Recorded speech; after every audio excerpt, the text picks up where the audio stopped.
हरे माई महिमा तोहार अपरम पारबा।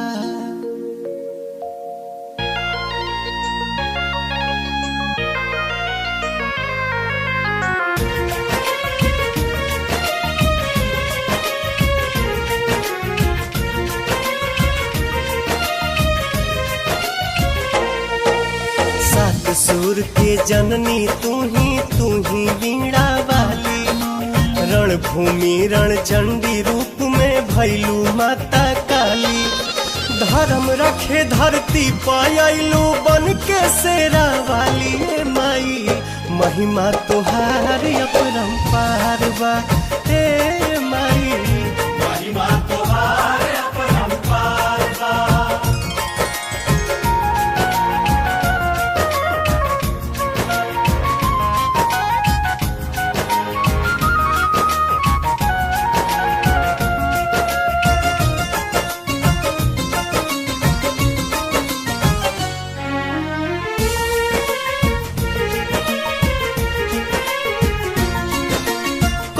संकट आवे सभे रउए चरण धरेला।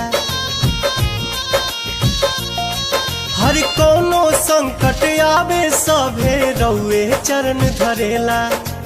आदमी के का गिनती विनती देव तो लोग करेला।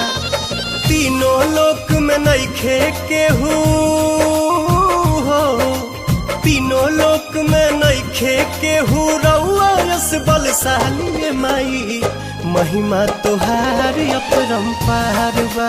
हे माई महिमा तोहार अपरम पारबा।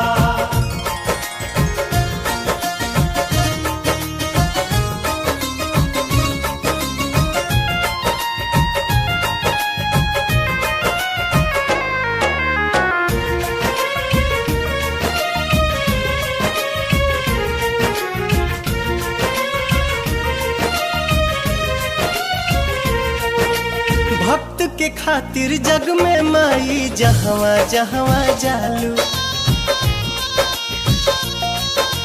भक्त के खातिर जग में माई जहवा जहवा जालू।